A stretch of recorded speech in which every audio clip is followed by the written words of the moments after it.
अस्सलातु वस्सलामु अला रसूलिल्लाह व अला आलिहि व अस्हाबिहि वसल्लम तस्लीमा। मोहतरम साहिब सदर, अज़ीज़ हुक्मरान, मेरे अज़ीज़ साथियों, अस्सलामु अलैकुम व रहमतुल्लाह। मैं आज आपके सामने हसाद गुर्दे की पत्ती के बारे में बयान करने की कोशिश करूँगा इंशाअल्लाह। हसाद व रमल, गुर्दे की पथरी और रेह के पैदा होने का असबाब और इसकी नौइयत गुर्दा और मसाना में यकसा है।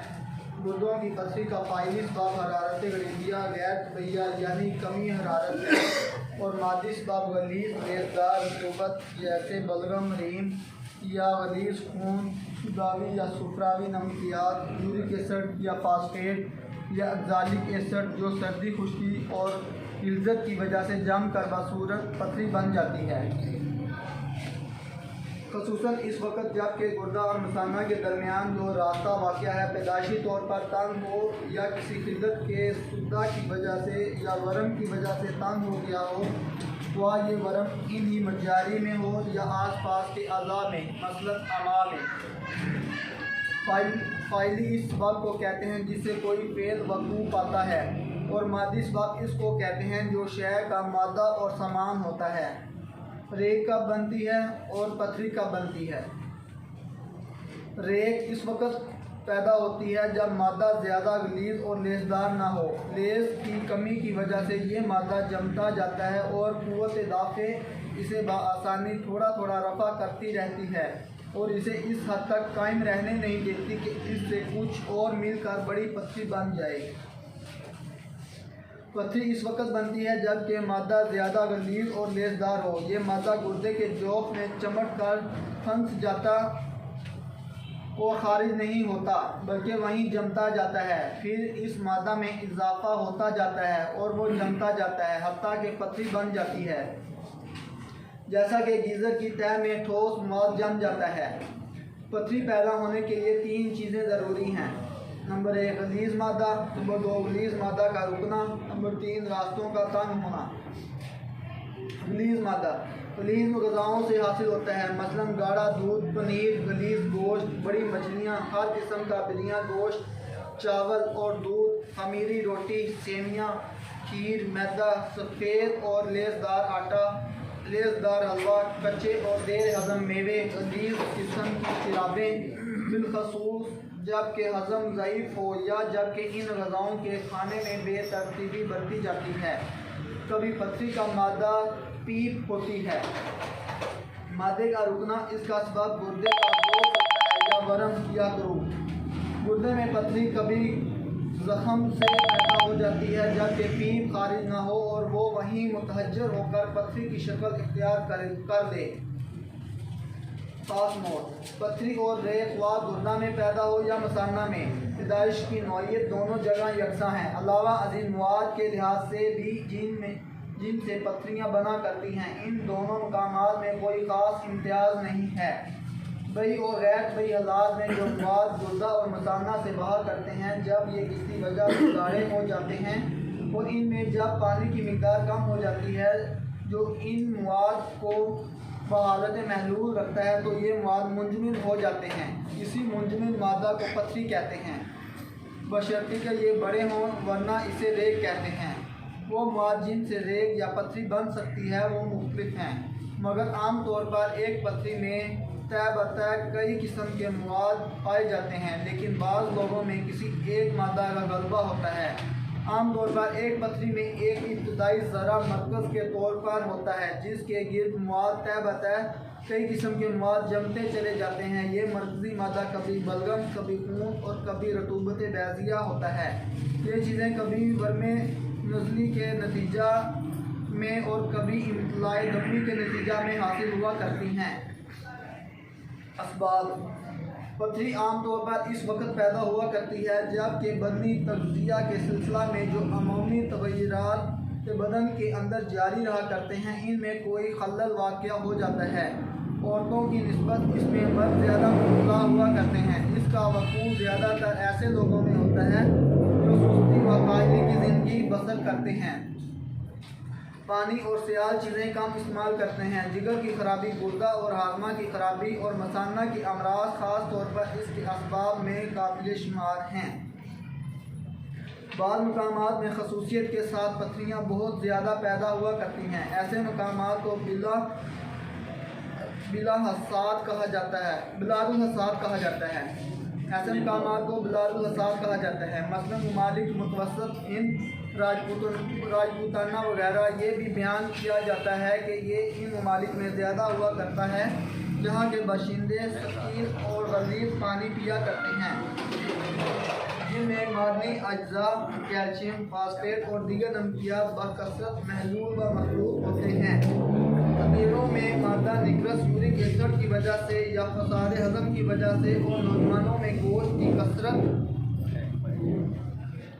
की कसरत, शराब नोशी और जिस्मानी मेहनत की कमी से ज़्यादातर पहली किस्म की पथरी पैदा हुआ करती है, जो सबसे कसीर वकू है। यूरिक एसिड की पथरी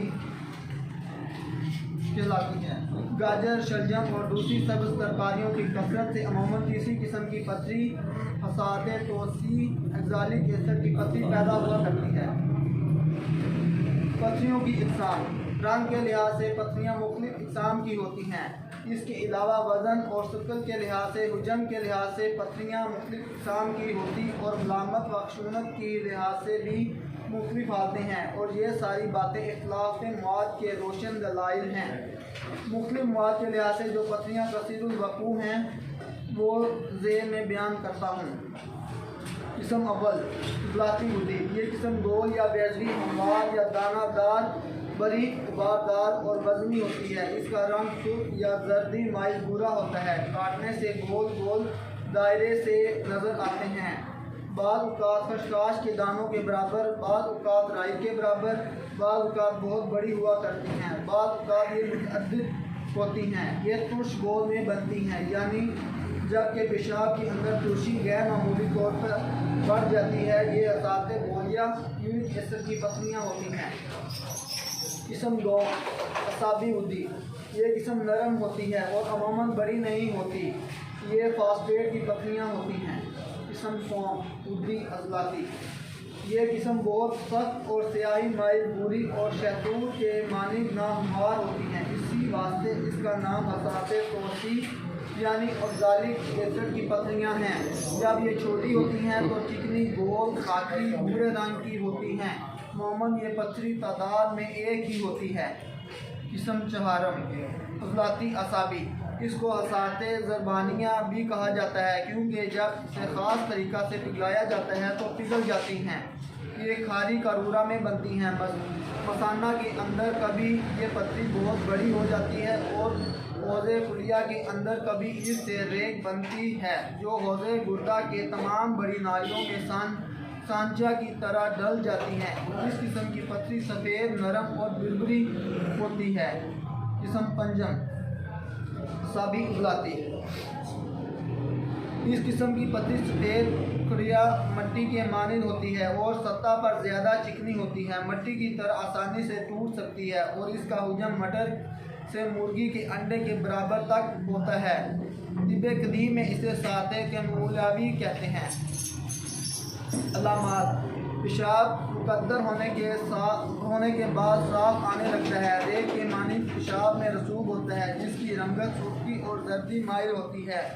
जब पथरी गुर्दे में होती है तो कमर में इस कदर बोझ और तनाव होता है कि मरीज़ कमर से कोई लड़की हुई शय समझता है। अलख़सूस इस वक्त जब कि मरीज़ औंधा हो जाए और जब आंतें पखाना से भर जाती हैं तो मरीज़ गुर्दा के मकाम में दर्द महसूस करता है। अक्सर औक़ात उसी तरफ के खुशियों और फशफा और टांग में दर्द महसूस होता है जिस तरफ का गुर्दा बीमार हो जाता है, जिसके साथ किसी कदर बेहिस्सी भी होती है। पथरी का दर्द जो कमर में होता है वो मामूली हालात में हल्का हल्का होता है, जिससे दौड़ने कूदने, मोटरसाइकिल, घोड़े और ऊँट वगैरह पर सवार होने और चलने फिरने से ज़्यादा होता है। कभी पेशाब में रतूबत गैसिया पाई जाती है और वक्तन फ़वक्तन पेशाब के साथ खून भी निकलता है। पेशाब की हाजत बढ़ जाती है। कभी पथरी की खराश से हौज़े कुलिया में वरम और ज़ख़म हो जाता है, जिससे दर्द में ज़्यादती हो जाती है और पेशाब में पीप आने लगती है। कभी सर्दी से बुखार भी आ जाता है। जब पथरी गुर्दे में बढ़ जाती है तो गुर्दे की साख खराब हो जाती है या गुर्दा फैल कर एक थैली की शक्ल में तब्दील हो जाता है और इसमें पीप बढ़ जाती है। दर्द का दौरा।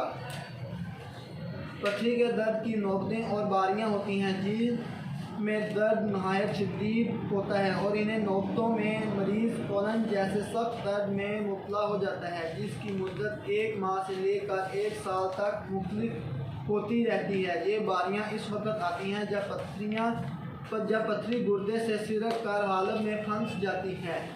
उस वक़्त गुर्दे के मुकाम पर बेचैन कर देने वाला शदीद दर्द उठता है जो मसाना, खुफिया, हशफा और रानों तक पहुँचता है।